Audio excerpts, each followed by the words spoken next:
বিএনপির নির্বাচিত সংসদ সদস্যরা শপথ নিয়েছেন।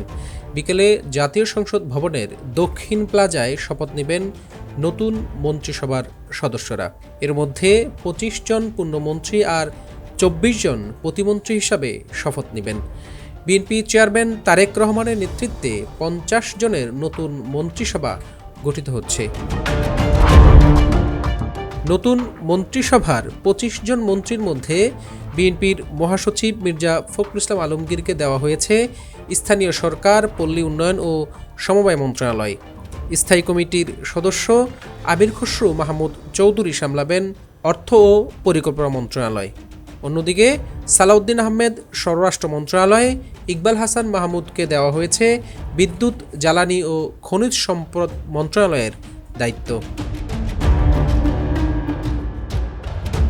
আরেক স্থায়ী কমিটির সদস্য হাফিজ উদ্দিন আহমেদ বীর বিক্রম পেয়েছেন মুক্তিযুদ্ধ বিষয়ক মন্ত্রণালয়।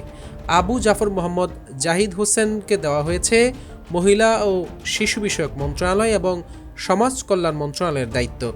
টেকনোক্র্যাট কোটায় ডক্টর খলিল রহমানকে দেওয়া হয়েছে পররাষ্ট্র মন্ত্রণালয়।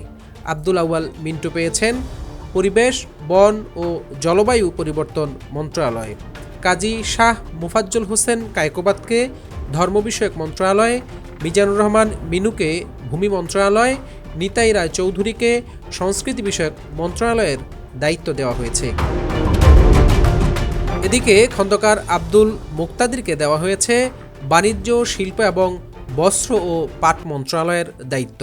সিলেটের সাবেক মেয়র আরিফুল হক চৌধুরীকে দেওয়া হয়েছে শ্রম ও কর্মসংস্থান মন্ত্রণালয় এবং প্রবাসী কল্যাণ ও বৈদেশিক কর্মসংস্থান মন্ত্রণালয়ের দায়িত্ব। তথ্য ও সম্প্রচার মন্ত্রণালয়ে দেওয়া হয়েছে জহিরুদ্দিন স্বপনকে।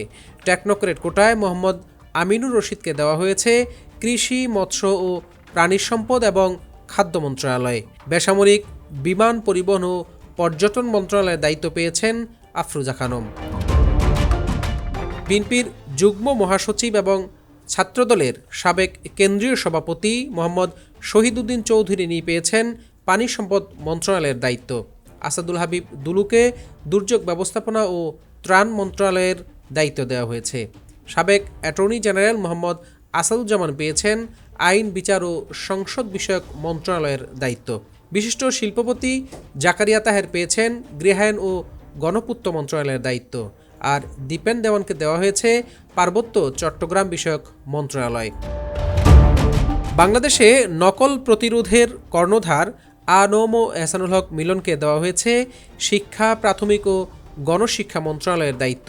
সর্দার মোহাম্মদ সাখাওয়াত হোসেনকে স্বাস্থ্য ও পরিবার কল্যাণ মন্ত্রণালয়, ফকির মাহবুব আনামকে ডাক, টেলিযোগাযোগ ও তথ্য প্রযুক্তি ও প্রযুক্তি মন্ত্রণালয় এবং শেখ রবিউল আলমকে দেওয়া হয়েছে সড়ক, পরিবহন ও সেতু মন্ত্রণালয়ের দায়িত্ব।